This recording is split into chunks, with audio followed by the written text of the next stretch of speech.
بسم اللہ الرحمن الرحیم الحمد للہ رب العالمین رب اشرح لی صدری ویسر لی امری واحلل عقدۃ من لسانی یفقہوا قولی۔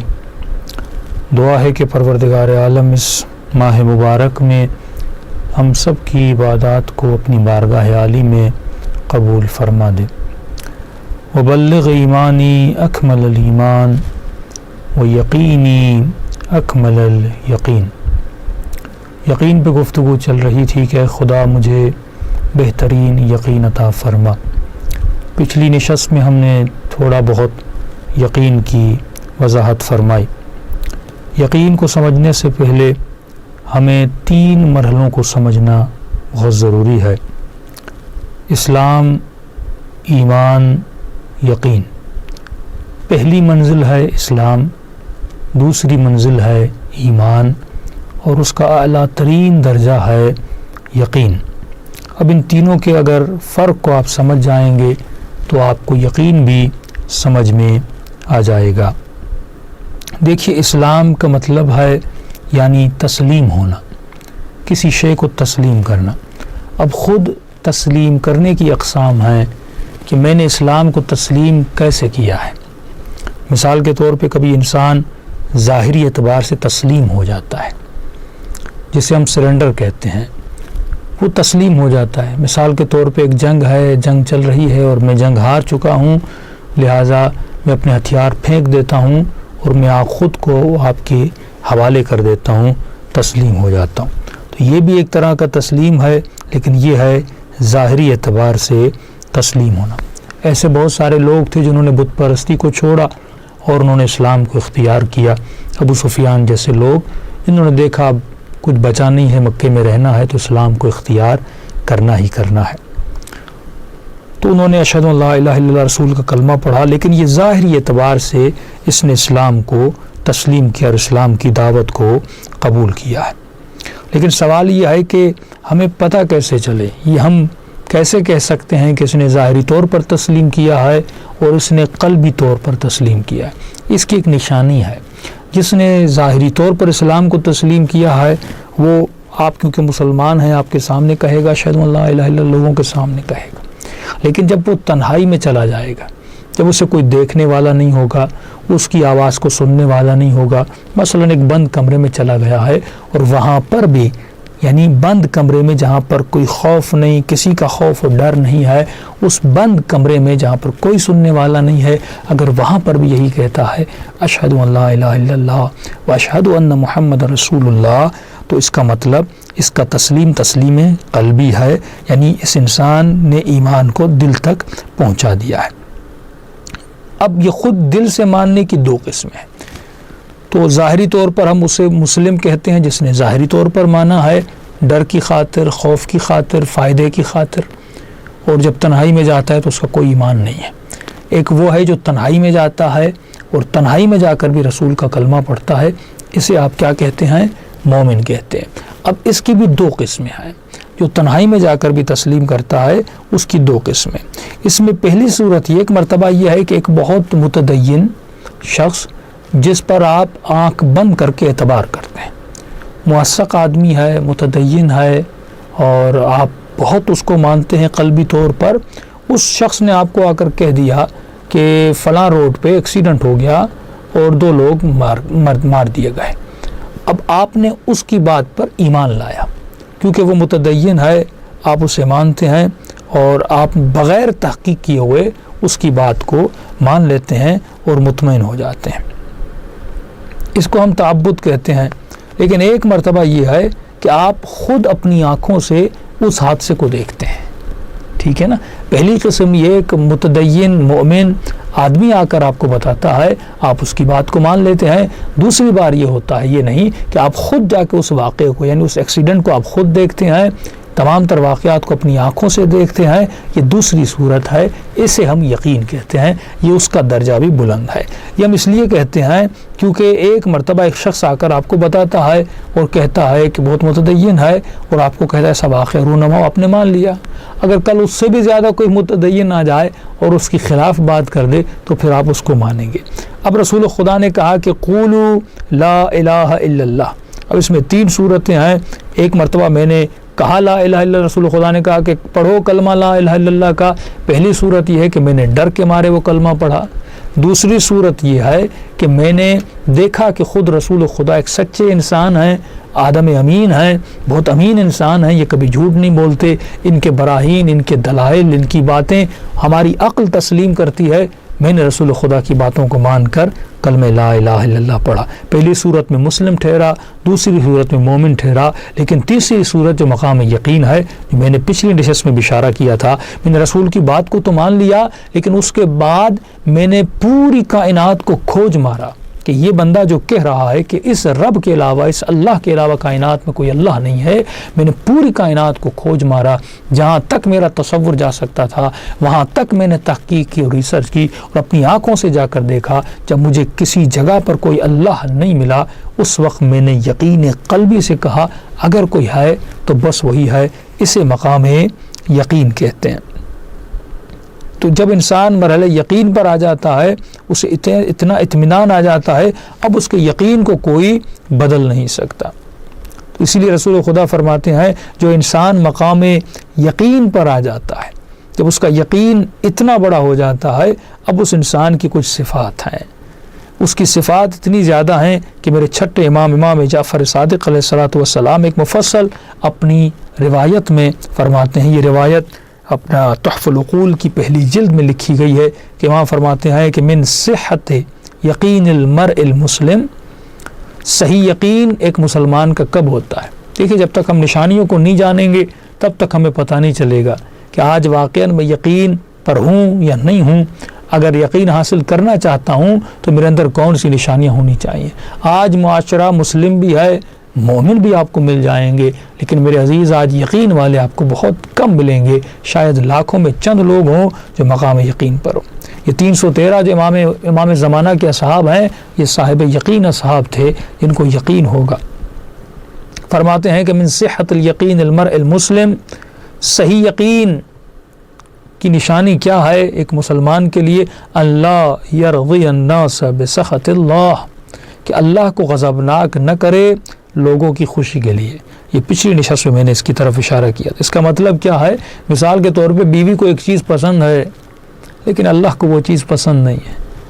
اب یہاں پہ اگر بیوی کی رضا کے لیے کچھ کرتا ہے تو اللہ ناراض ہوتا ہے، اور اللہ کے لیے کرتا ہے تو بیوی ناراض ہوتی ہے۔ میں حرام چیزوں کی بات کر رہا ہوں، حلال چیز میں جس میں بیوی بھی راضی اور اللہ بھی راضی ہو اس پہ تو کوئی حرج نہیں ہے۔ بیٹا کوئی ایسی ڈیمانڈ کرتا ہے جو فعل حرام کی ڈیمانڈ ہے، اب کہتا ہے اگر اللہ کے پیچھے جاتا ہوں تو بیٹا ناراض ہوتا ہے، بیٹے کے نیچے جاتا ہوں تو اللہ ناراض ہوتا ہے۔ اب کیا کروں، بیٹے کی مانوں یا اللہ کی مانوں؟ جب انسان اس دلدل میں پھنس جاتا ہے، یہاں پہ پتہ چلتا ہے کہ یہ کس کی رضا کو خرید رہا ہے، یہ اللہ کو غضبناک کر رہا ہے یا یہ اولاد کو غضبناک کر رہا ہے۔ کبھی انسان کہتا ہے میرا بھائی ناراض نہ ہو جائے، میرا سسر یا میرا دوست ناراض نہ ہو جائے، میرے رشتہ دار ناراض نہ ہو جائیں، تو جب انسان یہ سوچنے لگتا ہے تو یہاں پر پتہ چلتا ہے کہ یہ انسان کس کو راضی کرنا چاہتا ہے۔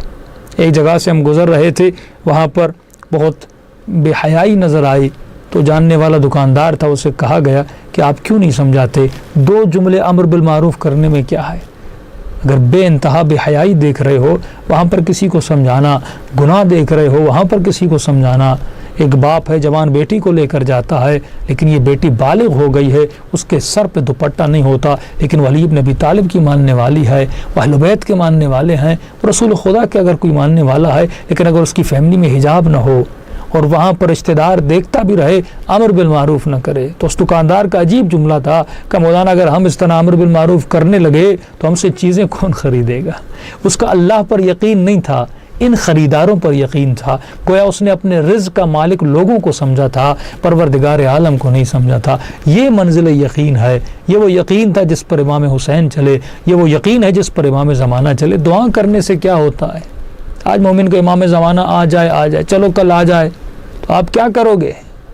جو بندہ بیٹھ کے ابھی دعا کر رہا ہے کہ امام زمانہ آ جائے، چلیے آ گئے امام زمانہ کل، آپ کیا کرو گے امام زمانہ کے لیے؟ ایسا کیا ہے جو آپ امام زمانہ کی مدد کر سکو، جس کے لیے کہہ رہے ہو کہ امام زمانہ آ جائے؟ یہ بالکل ایسے ہے کہ میں دعا کرتا رہوں کہ امام زمانہ آئے اور یونیورسٹی بنائیں اور مولا آ کر آ گئے، یونیورسٹی کی بلڈنگ بھی بنا لی، لیکن آپ کے پاس نہ ٹیچر ہیں، آپ کے پاس نہ اسٹوڈنٹس ہیں، آپ کے پاس کوئی عملہ نہیں ہے، تو مولا یونیورسٹی آ کر بنائیں کیوں؟ جب آپ دعا کر رہے ہو تو وہ صفات اپنے وجود میں پیدا کرو کہ جب امام آئے تو اب خود امام کے کس کام کے ہو، وہ پہلے سوچو کہ میں خود مولا کے کس کام کا ہوں، وہ صفات اپنے وجود میں پیدا کرو۔ کہ فرمایا اللہ یرضی الناس بسخط اللہ، یعنی امر یقینی ہو کہ میرے سارے کام پروردگار عالم کے ہاتھ، میرے نفع اور نقصان کا مالک پروردگار عالم ہے۔ اگر تم مجھ سے ناراض ہوتے ہو تو ہو جاؤ، لیکن میرا پروردگار عالم مجھ سے ناراض نہ ہو۔ تو اگر ہم یہی چیزیں سوچیں کہ ہمیں اللہ کو راضی کرنا ہے، تو ہم نے چھوٹی مثال دی دکاندار کو، میں نے کہا امر بالمعروف کرنے سے رزق کم ہو جاتا ہے، لیکن اگر انہی لوگوں میں سے جو بے حیا اور بدحجاب ہو کر گھومتے ہیں، کسی نے تمہارے پیسے لیے ہوں، کیا اس کے پیچھے جاؤ گے کہ نہیں؟ اپنے پیسے لینے کے لیے اس سے لڑو گے بھی کہ نہیں؟ لیکن تم اللہ کے لیے نہ کسی سے لڑتے ہو، نہ اللہ کے لیے کسی کو سمجھاتے ہو، کیونکہ ہم مال کی محبت زیادہ ہے، دنیا داری کی محبت زیادہ ہے، لیکن پروردگار عالم کی محبت ہمارے دلوں میں کمی ہے۔ پھر فرمایا وَلَا يَلُومُهُمْ عَلَى مَا لَمْ يُؤْتِ اللَّهُ فَإِنَّ رِزْقُهُ لَا يَسُوقُهُ۔ فرمایا ایسے انسان دنیا کا ساتھ نہیں دیتے، یہ نہیں سوچتے کہ اگر میں نے کسی کو سمجھایا میرا رزق چلا جائے گا۔ ان انسانوں کو سوچنا چاہیے کہ میرا جو رزق ہے وہ کس کے ہاتھ میں ہے؟ پروردگار عالم کے ہاتھ میں۔ اگر یہ رزق تمہاری تقدیر میں ہوگا تو تمہیں ملے گا۔ عجیب جملہ معصوم کا، معصوم فرماتے اگر کوئی رزق، یعنی سب سے زیادہ اگر یقین کا آپ پتہ لگا سکتے ہیں وہ رزق سے پتہ لگا سکتے ہیں۔ جس انسان نے معاملے رزق میں خدا پر یقین کیا، یہاں سے پتہ چلتا ہے۔ فرماتے ہیں اگر وہ رزق تمہاری قسمت میں ہوگا تو تمہیں ملے گا، چاہے تم اسے راضی کرو یا نہ کرو، اگر قسمت میں ہوگا تمہیں ملے گا۔ اور فرمایا اگر کوئی شخص، کسی کا چہرہ، کسی کی باتیں، کسی کا رویہ تمہیں پسند نہیں ہے، تم اس کے ساتھ مثلاً بزنس کرنا نہیں چاہتے کہ نہیں مولانا اس کا اخلاق بہت برا ہے، میں اس سے بزنس نہیں کروں گا، اگر تمہیں وہیں سے رزق ملنا ہو اس کے ساتھ بزنس بھی کرو گے، اس کے ساتھ ڈیل بھی کرو گے، اور آخر میں اسی سے تمہیں نفع بھی ملے گا۔ تو جہاں سے وہ چاہتا ہے وہاں سے وہ رزق عطا کرتا ہے، اگر وہ تمہارے مقدر میں ہوگا تو تمہیں ملے گا۔ تو سب سے پہلے رزق کے معاملے میں انسان پتہ لگا سکتا ہے کہ میں مقام یقین پر ہوں کہ نہیں۔ اس کی آسان سی مثال ہے شادی کی۔ آج باپ ہے، بیٹا جوان ہو گیا لیکن بیٹے کی شادی نہیں کرواتا۔ پہلا سوال یہ ہے کیا یہ شادی کے قابل نہیں ہے؟ کیا اسے بیوی کی ضرورت نہیں ہے؟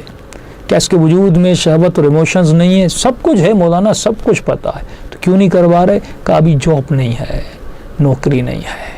جب قرآن میں سری آیت ہے یغنیہم اللہ من فضلہ، اللہ کہتا ہے میں اپنے فضل سے تمہیں رزق دوں گا، تم محنت کرو، کوشش کرو، اللہ پر یقین کرو۔ اب میری مرضی ہے کہ خدا کہاں سے دے، یہ جملہ تو میرا ہے کہ کہاں سے آئے گا؟ بھائی وہ اللہ کا کام ہے، وہ تمہارے رزق کو کہاں سے فراہم کرتا ہے۔ وہ پوری آسمان کو بارشیں برسا رہا ہے، پوری کائنات کو پال رہا ہے، اس پوری کائنات میں تم جیسے ایک چھوٹے سے ذرے کو رزق دینا کہ خدا کے لیے بڑی بات ہے۔ مسئلہ یہی ہے کہ ہم کہتے تو ہیں لیکن ہمیں یقین نہیں ہے۔ ہم زبان سے کہتے ہیں مجھے اللہ پر یقین ہے، لیکن واللہ ہم سب سے بڑے جھوٹے ہیں، ہمیں خدا پہ یقین نہیں ہے، ہمیں زمانے پر یقین ہے، ہمیں اپنی ڈگریوں پر یقین ہے، ہمیں اپنی جابس پر یقین ہے، لیکن ہمیں خدا پر یقین نہیں ہے۔ اگر ہم یقین کر کے اپنے قدموں کو بلند کریں پھر آپ دیکھیں پروردگار عالم انسان کے راستوں کو کیسے کھولتا ہے۔ وَمَن يَتَّقِ اللَّهَ يَجْعَل لَّهُ مَخْرَجًا مِنْ حَيْثُ لَا يَحْتَسِبُ، ایسی جگہ سے دروازے کھولتا ہے جہاں سے بندہ، توکل یقین کا نام ہے، جہاں سے اس نے زندگی میں کبھی سوچا بھی نہیں تھا کہ یہاں سے بھی میرا رزق آ سکتا ہے۔ اسلام، ایمان اور یقین یہ تین منزلیں ہیں۔ ایمان کو خطرہ ہو سکتا ہے، اسلام تو خطرے میں ہے ہی ہے، لیکن یقین خطرے میں بہت کم آتا ہے، کیونکہ جو یقین پر آ گیا پھر اس کو کوئی گمراہ کر نہیں سکتا۔ میں نے بارہا یہ مثال دی ہے، اگر یہ بلب آپ کے سامنے روشن ہے لائٹ آپ کے سامنے چل رہی ہے جان محترم، 100 لوگ بھی آپ کو کہہ دیں کہ لائٹ نہیں جل رہی، لیکن کیونکہ تم آنکھوں سے اس کو جلتا ہوا دیکھ رہے ہو، آپ ان کی باتوں کو نہیں مانو گے کیونکہ آپ نے آنکھ سے دیکھ لیا۔ تو یقین وہ ہے جب انسان دیکھ لیتا ہے پھر انسان اس چیز سے منہ بھی نہیں پھیرتا، پھر انسان پیچھے بھی نہیں ہٹتا، پھر ایسے انسان کا ایمان ایسے ہے کہ المؤمن کا جبل الراسخ، اس کی مثال ایک مضبوط پہاڑ کی طرح ہے، دنیا ہلانا بھی چاہے یہ انسان کو ہلا نہیں سکتی کیونکہ یہ مقام یقین پر ہے۔ اب یہ ایک بہت پیارا قصہ ہے اور عبرت انگیز واقعہ ہے، انسان واقعات سے سمجھ سکتا ہے۔ قرآن بھی واقعات کی کتاب ہے۔ یہ بحار جلد 14 ہے، امام جعفر صادق علیہ الصلاۃ والسلام اس قصے کو بیان کرتے ہیں۔ بہت پیارا قصہ ہے کہ لوگ گمراہ یعنی متدینین جب گمراہ ہونے پر آئیں تو کتنی جلدی گمراہ ہو جاتے ہیں، اور اگر کوئی اپنی عزت، اپنی آبرو، اپنی پاک دامنی کو بچانے پر آئے تو وہ انسان بچا لیتا ہے۔ یقین والے لوگوں کی خدا عزتوں کو بچاتا ہے۔ آج ہم معاشرے میں اتنے مبتلا ہو گئے، جو معاشرہ بے حیائی کی طرف جا رہے، نسلیں تباہ ہیں، والدین اپنے اولاد کے لیے بہت پریشان ہیں۔ واللہ اگر تعلیمات اہل بیت ہمارے گھروں میں حقیقتاً آ جائے تو ہماری عزت، ہمارا ناموس، ہماری دنیا اور آخرت بچ جائے۔ امام فرماتے ہیں ایک حاکم تھا، ایک بادشاہ تھا، اس بادشاہ کے پاس ایک راز کی بات تھی، ایک پیغام تھا، اس کو پہنچانا تھا اگلے بادشاہ کی طرف۔ یعنی ایک مملکت کا بادشاہ تھا، دوسری مملکت کے بادشاہ تک اس بادشاہ نے پیغام پہنچانا تھا، لیکن بات اتنی سینسیٹیو تھی کہ یہ ہر کسی کو پیغام دینا نہیں چاہتا تھا۔ یہ چاہتا تھا کوئی ایسا انسان میرا پیغام لے جائے جو قابل اعتماد اور بہت قریب ہو۔ تو 2 بادشاہ کی سلطنت میں قاضی اور جج تھے جن پر بادشاہ کو پورا یقین تھا۔ ان کو بادشاہ نے اپنی خدمت میں بلایا اور کہا کہ ماجرا اس طرح ہے کہ یہ خط ہے، مجھے فلاں بادشاہ تک پہنچانا ہے، لیکن میں کسے دوں؟ ایسا شخص ہو جو قابل اعتماد ہو، بہت سری، بہت سینسیٹیو، بہت راز والی باتیں ہیں، اس میں میں نہیں چاہتا کوئی پڑھے۔ تو یہ کہتے ہیں ٹھیک ہے، ہم کوئی راستہ نکالتے ہیں۔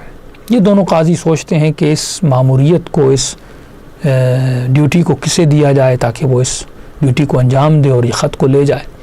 تو ان کا ایک اور دوست تھا، وہ بھی بہت متدین، پرہیزگار، متقی انسان تھا، اسے انہوں نے بلایا، کہا دیکھو بادشاہ کا ایک بہت پیغام ہے، وہ پہنچانا ہے ہمیں کسی اور بادشاہ تک، لہٰذا ہم کسی اور پر اعتماد کر نہیں سکتے۔ اگر تم خط پہنچا دو، ہم بہت اچھی قیمت بادشاہ سے لے کر تمہیں دیں گے، بہت اچھا انعام ملے گا۔ بالآخر اسے راضی کر دیا، اس نے حامی تو بھر دی کہ میں خط کو لے جاؤں گا۔ دوسرے دن یہ گھر گیا، سوچنے لگا کروں تو کیا کروں، کیونکہ اس کی اولاد بھی نہیں تھی، اس کی بیوی تھی، یہ خود گھر میں رہتے تھے، اور اس کی بیوی بہت حسین تھی، بہت زیادہ خوبصورت تھی۔ اب اس نے سوچا اس حال میں اگر میں چلا جاتا ہوں، ظاہر ایک اکیلی خاتون ہے، اسے گھر میں دودھ کی، سامان کی، سبزی کی چیزوں کی ضرورت پڑے گی۔ اب اولاد تو نہیں ہے کہ وہ میری بیوی کے لیے لے کر آئے۔ غیرت مند تھا اور غیور تھا، اس نے کہا میں اپنی بیوی کو کیسے باہر جانے دوں؟ ظاہر بیوی حسین ہے، خوبصورت ہے، اور باہر درندے پھرتے ہیں، اور اگر کوئی مسئلہ ہو جائے، ظاہر اس کی غیرت نے برداشت نہ کیا۔ تو اس نے جا کر اپنے قاضی دوستوں کو بولا کہ میں کروں تو کیا کروں، محرم تو میرے پاس ہے نہیں کہ میں اسے کہوں میری بیوی کو، کوئی بھتیجا ہو، کوئی بھانجا ہو میری بیوی کا جو آئے اور اس کو سامان دے کر جائے، کوئی بھی ایسا میرا رشتہ دار نہیں ہے، اور کوئی ایسا نامحرم امین شخص بھی نہیں ہے جس پر میں اتنا اعتماد کروں کہ وہ گھر پہ سامان لے کر جائے۔ یہ مولا کا فرمان بھی، ہم فرماتے تمہارا حقیقی دوست وہ ہے جس پر اتنا اطمینان کرو کہ اپنے ناموس کو اس کے حوالے کر کے جاؤ۔ ہاں، اتنا اعتماد اگر کسی پہ کر سکو تو وہ تمہارا دوست ہے۔ تو انہوں نے کہا کہ تمہیں ہم پر یقین ہے؟ اس نے کہا تو آپ تو میرے متدینین قدیمی دوست ہیں۔ تو کہا گھبرانے کی ضرورت نہیں ہے، ہم وقت نکالیں گے، ایک دن میں سامان دے کر جاؤں گا دروازے پر، ایک دن یہ وقت نکالے گا، سامان دے کر جائے گا۔ اس نے کہا مجھے اطمینان ہو گیا۔ یہ اس نے شکریہ ادا کیا اور یہاں سے چل پڑا۔ اب ظاہر پچھلے زمانے کے سفر امام فرماتے ہیں بہت لمبے ہوتے تھے۔ میرے چھٹے امام فرماتے ہیں کہ یہ روزانہ آتے تھے سامان دے کر، اس خاتون کو جاتے تھے، کبھی پوچھتے تھے آپ کو کس چیز کی ضرورت ہے، دروازے سے ہی وہ خاتون بتاتی تھی آج روٹی نہیں ہے، آج اس چیز کی کمی ہے، آج اس چیز کی کمی ہے، ظاہر لے کر جاتے تھے۔ اتفاق سے ایک دن ان 2 قاضیوں میں سے ایک قاضی آ رہا تھا، اور اس قاضی نے اتفاق سے اس خاتون کے جو صحن کا دروازہ تھا وہ کھلا ہوا تھا، اور یہ خاتون صحن میں کپڑے دھو رہی تھی۔ یہ جیسے دروازے پر پہنچا، اس نے صحن میں اس خاتون کا چہرہ دیکھ لیا، ایک نگاہ حرام اور لذت کی نگاہ انسان کے قلب کو منقلب کر دیتی ہے. گویا یہ ہار گیا. اس نے فوراً استغفر اللہ کہا، اللہ کی توبہ کی، شیطان کو ملامت کی، فوراً گھر گیا. دوسرا دن گزرا، تیسرا دن گزرا، چوتھا دن گزرا، لیکن معصوم فرماتے جب شیطان ایک بار انسان پر سوار ہو جاتا ہے، جب تک اس کو جہنم کے تہوں تک نہیں پھینک دیتا تب تک شیطان اب اس سے ہاتھ نہیں اٹھاتا. جب سوار ہو جائے، پہلی منزلے سے سوار مت ہونے دو. جب یہ سوار ہو جاتا ہے نا، جب یہ کھڑکی ہم کھول دیتے ہیں، نامحرم کی کھڑکی جب ہم غلطی کر کے کھول دیتے ہیں، یہ شیطان سوار ہو جاتا ہے، اب آپ پہ جھپٹ جاتا ہے. اب یہ تب تک نہیں چھوڑتا جب تک آپ کو جہنم کی انتہا تک گرا نہ دے. اب اس پہ سوار ہو چکا تھا. اس نے کہا کیا کروں؟ یہ گیا اپنے دوسرے قاضی دوست کو کہا اور اس کے ساتھ اس نے اپنے واقعے کو شیئر کیا. اس نے کہا دیکھو میں اس دن جا رہا تھا اور صحن کا دروازہ جو تھا وہ کھلا ہوا تھا اور اچانک سے میری نگاہ پڑ گئی. اب یہ عجیب جملے ہیں روایت کے. وہ خود کہہ رہا ہے کہ میں نے حرام کی نگاہ سے نہیں دیکھا، میں نے بہن کی نگاہ سے دیکھا، لیکن بہت خوبصورت ہے ہمارے دوست کی بیوی. اب اس نے اپنے دوست کو ورغلانا شروع کیا. جب دونوں کے دلوں میں وسوسہ آیا، اے بدبخت انسان، الیاذ باللہ، نستجیر باللہ، یہ دونوں اس خاتون کے دروازے پر آئے اور اس خاتون کو قصہ بتایا کہ یہ ہماری صورتحال ہے، یہ ہمارے شیطانی خیالات ہیں. یہ خاتون چونک گئی. اس نے کہا تم میرے شوہر کے دوست ہو.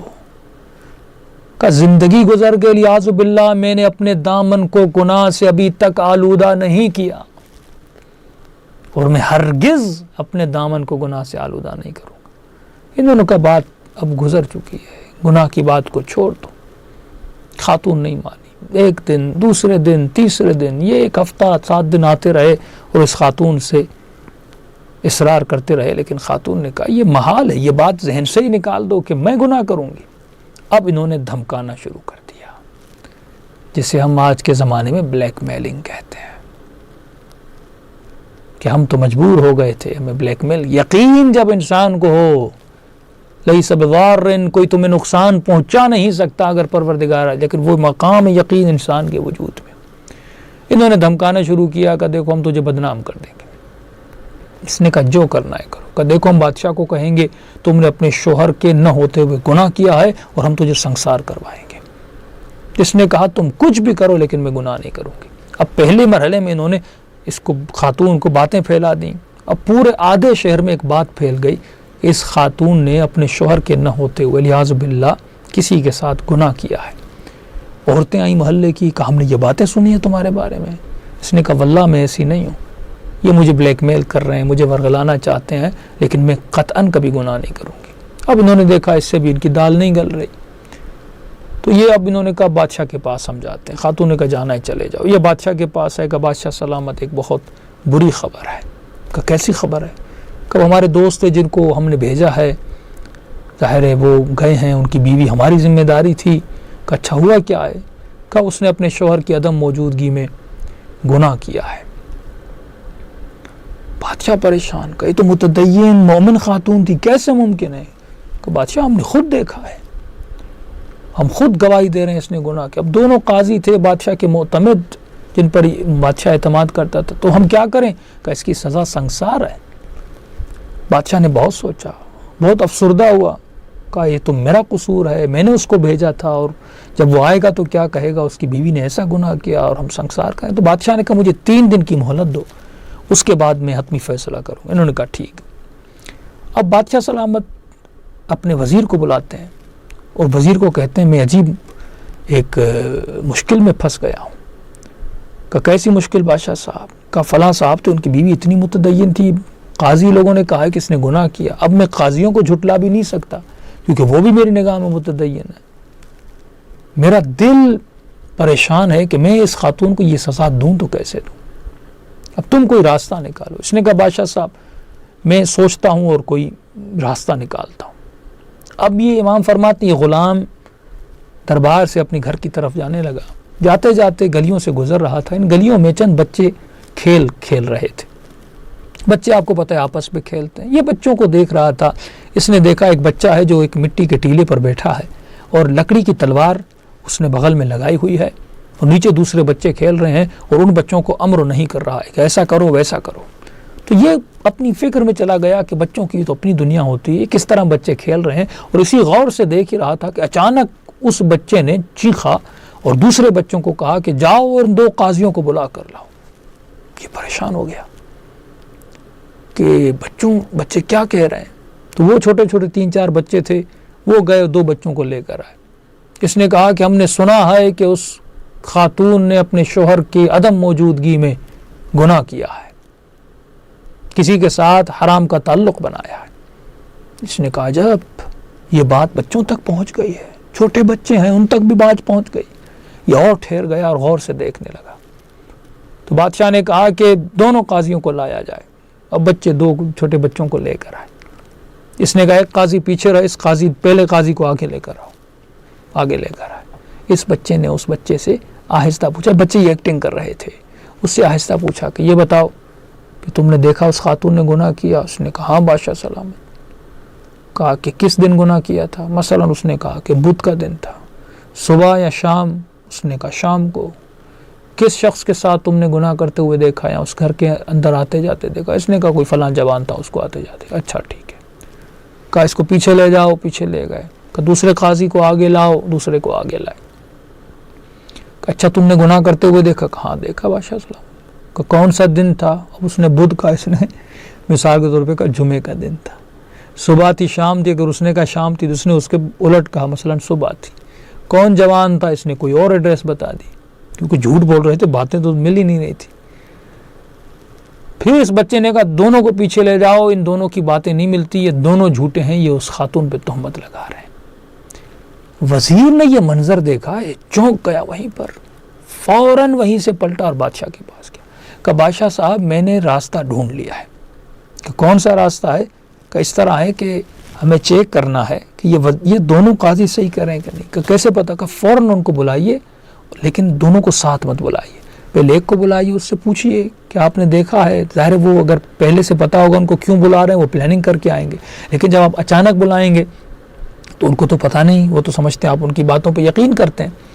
پوچھئے, اگر دونوں کی باتیں سیم نکلیں تو پھر تو حکم شرعی ہمیں ان خاتون کو سنگسار کر دیں گے. لیکن اگر دونوں کی باتیں صحیح نہیں نکلیں تو اس کا مطلب وہ تہمت لگا رہے ہیں. بادشاہ نے فوراً دونوں کو بلوایا. پہلے ایک کو دربار کے اندر بلایا. کہاں بتاؤ بھائی تم نے دیکھا تھا؟ کہاں دیکھا تھا؟ کون سا دن تھا؟ اس نے مثلاً کہا جمعے کا دن تھا, یا وقت تھا رات کا وقت تھا, فلاں شخص تھا. دوسرے کو بلایا, کون سا دن تھا؟ اب آپس میں ان کی ہم آہنگی تو تھی نہیں, انڈرسٹینڈنگ تو نہیں تھی کہ اس سے کوئی پلان انہوں نے بنایا ہو. تو اس نے کہا کہ کوئی اور دن تھا, کوئی اور وقت تھا, کوئی اور شخص تھا. تو بادشاہ سمجھ گیا یہ لوگ جھوٹ بول رہے ہیں, تہمت لگا رہے ہیں. پورے شہر میں سرعام ان کو سزا دی گئی, اور پورے شہر کو گواہی ملی کہ یہ خاتون پاک دامن ہے, یہ متقی ہے, یہ پرہیزگار ہے. تو یہاں پر میرے چھٹے امام فرماتے اگر خدا پر یقین کرو اور گناہ نہ کرو تو وہ خدا ہے من حیث لا یحتسب, ایک ایسی جگہ سے تمہیں نجات دے گا, ایک ایسی جگہ سے راستہ کھولے گا جہاں سے تم نے زندگی میں کبھی سوچا بھی نہ ہو. تو عزیزو, جب مقام یقین پر انسان چلا جائے, اور عدم یقین بہت خطرناک ہے, یعنی ایمان ہو اور یقین نہ ہو. امام رضا کا لقب ہے نا غریب الغرباء, یعنی سب سے مظلوم امام. تو اکثر لوگ سمجھتے ہیں اور آتے ہیں اور کہتے ہیں مولانا رضا کو غریب کیوں کہا جاتا ہے؟ حالانکہ مولا کا حرم اتنا بڑا ہے اور اس حرم میں سونا بھی لگا ہے, چاندی بھی لگی ہے, لیکن ہم امام رضا کو غریب کیوں کہتے ہیں؟ حالانکہ ان کو اصل وجہ نہیں پتا کہ خود امام کا لقب غریب الغرباء اس لیے نہیں ہے. 12 اماموں میں سب سے زیادہ غریب امام جو ہیں وہ امام رضا علیہ السلام. اس کی وجہ بتاؤں گا, اور اس کی وجہ اور جو امام کو دکھ اور تکلیفیں ملیں وہ اس لیے تھیں کہ اس زمانے کے شیعہ مومن تو تھے لیکن مقام یقین پر فائز نہیں تھے. لوگ امام کے پاس آتے تھے اور کہتے تھے الک ولدن, کہ مولا آپ کو بچہ کیوں نہیں ہوتا؟ تو امام فرماتے تھے سیولد لی ولدن, ان قریب اللہ مجھے بچہ دے گا.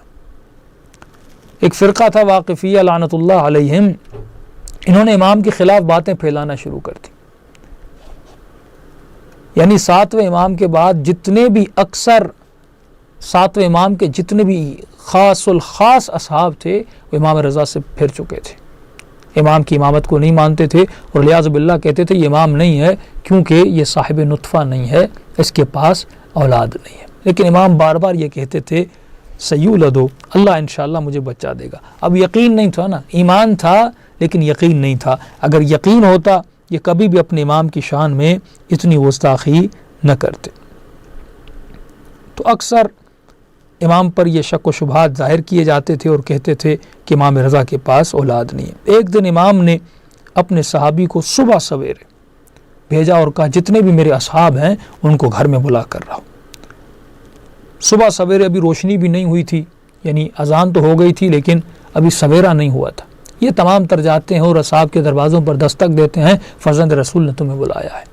تمام تر اصحاب بنو ہاشم جمع ہوتے ہیں اور امام کے گھر میں آ کر بیٹھتے ہیں. اب سارے انتظار میں ہیں کہ اس وقت امام نے ہمیں کیوں بلایا ہے. سارے پریشان ہیں کہ اچانک مولا دروازہ کھولتے ہیں اور وہ چہرہ، وہ ابوحت، وہ حیبت جو امام کے چہرے پر تھی، امام ظاہر ہوتے ہیں اور آ کر بیٹھتے ہیں، تشریف فرما ہوتے ہیں. سارے امام کو دیکھ رہے ہیں، سب انتظار میں ہیں کہ امام رضا آپ نے ہمیں کیوں بلایا. اس وقت صبح کا وقت ہے، کوئی اہم بات ہے کہ آپ نے ہمیں بلایا ہے. تو ایک مرتبہ امام کا سر نیچے تھا اور امام نے اپنے سر کو بلند کیا اور امام نے فرمایا قد ولد لی البارحہ، کل رات خدا نے مجھے ایک فرزند عطا کیا ہے، کل رات خدا نے مجھے ایک بیٹا عطا کیا ہے کہ لم یولد فی الاسلام مولود، کہ اسلام میں کبھی اس جیسا بچہ پیدا نہیں ہوا. اعظم برکتن من ہو، کہ جس کی برکت اتنی ہو. شبیہ موسیٰ بن عمران فالق البحار و شبیہ عیسیٰ بن مریم قدست امہ. خدا نے مجھے کل رات ایک ایسا بیٹا عطا کیا ہے کہ وہ حضرت موسیٰ بن عمران جیسا ہے کہ موسیٰ نے جب اپنی عصا کو دریا میں لگایا، سورج کی روشنی دریا کی تہ تک گئی اور پورے دریا کو روشن کر دیا. اللہ نے مجھے ایسا بیٹا عطا کیا ہے کہ جس کے نور نے واقفیوں کے، یعنی ایسے لوگ جو ساتویں امام کو تو مانتے تھے لیکن آٹھویں امام تک رک گئے، کہ یہ میرا وہ بیٹا ہے کہ موسیٰ بن عمران نے جب یعنی سورج کی روشنیوں کو دریا کی تہ تک لایا تھا اور پورے دریا کو روشن کر دیا تھا. میرے بیٹے کے نور نے واقفیت کی ظلمت اور ان کی گمراہی جو ہمارے شیعوں میں پھیلائی ہے، یہ میرا بیٹا وہ ہے جو ان کی گمراہیوں کو ختم کر دے گا. دوسری نسبت امام نے جو اپنے بیٹے کو دی اور فرمایا اس وقت لوگوں نے خود امام جواد علیہ الصلاۃ والسلام کے نور میں یقیناً امام زمانہ کے نور کو بھی دیکھا ہوگا. اور یہ آپ اس بات پہ غور کیجئے کہ ہمارے پاس لوگ 4 امامی بھی ہیں، 6 امامی بھی ہیں، یعنی 4 امام والے بھی ہیں، 7 امام والے بھی ہیں، 8 امام والے بھی ہیں، 7 امام والے بھی ہیں، لیکن ہمارے پاس کوئی 9 امامی نہیں ہے. یہ برکت امام جواد کی ہے کہ امام جواد کے آنے سے، یعنی امام جواد کے بعد جو بھی شیعہ تھا وہ 12 امامی بنا. یعنی امام جواد نے آنے کے بعد 8 امام کی امامت کو بھی تثبیت کیا، اپنی امامت، 10ویں امام کی امامت، 11ویں امام کی امامت اور یہاں تک کہ امام زمانہ کی امامت. یعنی اس امام کے آنے کی وجود کی برکت یہ ہے کہ لوگ امام زمانہ تک بھی پہنچے اور اس کے بعد شیعوں میں کوئی فرقہ نہیں بنا. پھر فرمایا اللہ نے مجھے ایسا بیٹا عطا کیا ہے، اس کی ایک شباہت حضرت عیسیٰ بن مریم جیسی ہے. وہ شباہت یہ ہے کہ جب حضرت عیسیٰ ماں کی گود میں تھے تو لوگوں نے حضرت عیسیٰ کی ماں پر تہمت لگائی تھی، اور یہ دن امام رضا کو بھی دیکھنا پڑا کہ یہ وہ میرا بیٹا ہے کہ جو تہمت جس طرح انہوں نے لگائی تھی یہ میرا بیٹا اپنے والد کو سرخرو کرے گا.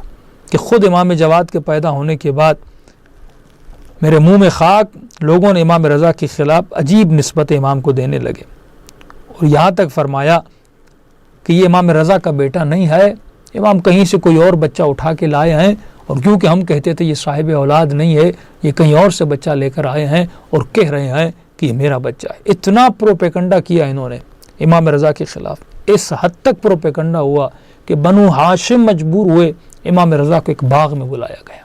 اب ظاہر اس وقت امام جواد 3 یا 4 برس کے تھے. باغ میں بلایا، انہوں نے کہا ہم ایک چہرے شناس کو بلاتے ہیں جو چہرے کو دیکھ کر پہچان لیتے ہیں یہ بچہ کس کا بچہ ہے. ہم نے کہا ٹھیک ہے، جس کو بلانا ہے بلاؤ، جو حق پر ہے اسے ڈرنے کی کیا ضرورت ہے؟ تو اس باغ میں ان بدبختوں نے کیا کیا، امام کو کہا کہ آپ باغبان کا لباس پہنیں۔ امام نے لباس پہنا باغبان کا جو باغ میں کام کرتے ہیں، اور امام کے ہاتھ میں بیلچہ دیا کہ آپ جا کر فلاں دور جگہ پر باغ میں تھوڑا کام کریے تاکہ کسی کو پتہ نہ چلے کہ آپ اس کے والد ہیں۔ تو انہوں نے بچے کو بیچ میں بٹھا دیا اور خود پراکندہ ہو کے بیٹھ گئے۔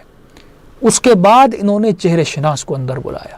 اب چہرے شناس باغ میں آیا، اسے کہا کہ آپ چہرے شناس ہیں، یہ بچہ ہے، آپ بتائیے ہم سب میں سے اس بچے کا والد کون ہے؟ اس چہرے شناس نے بچے کو کہا کہ بچے کھڑے ہو جاؤ۔ مولا جواد کھڑے ہوئے، کہا کہ چند قدم آگے جاؤ، چند قدم آگے گئے، چند قدم پیچھے آؤ، چند قدم پیچھے آئے، پھر بچے کو کہا بیٹھ جاؤ، بیٹھ گئے۔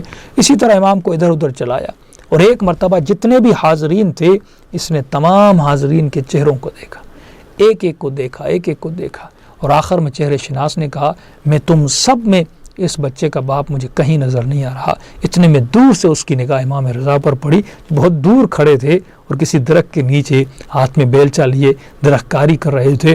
اس نے دور میں کہا کہ اگر اس بچے کا والد کوئی ہو سکتا ہے وہ دور سے آنے والا وہ شخص ہے جو اس کا والد ہے۔ اس طرح اعجازی طور پر، اور بہت ساری باتیں ہیں جو امام جواد کے حوالے سے منقول ہیں، اس طرح امام جواد کی شان ہے۔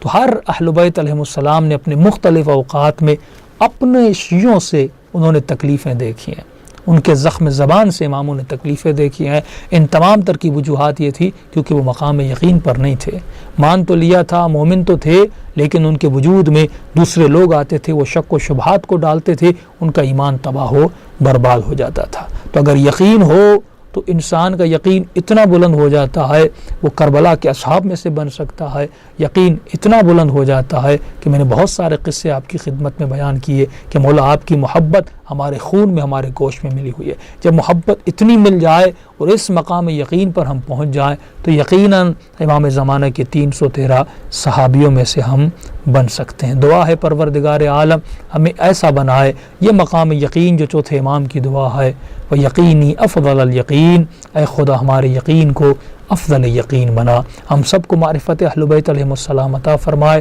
اور اس مہینے میں ہماری عبادات کو اور طاعات کو اور بندگی کو اپنی بارگاہ عالی میں قبول فرمائے۔ السلام علیکم ورحمۃ اللہ وبرکاتہ۔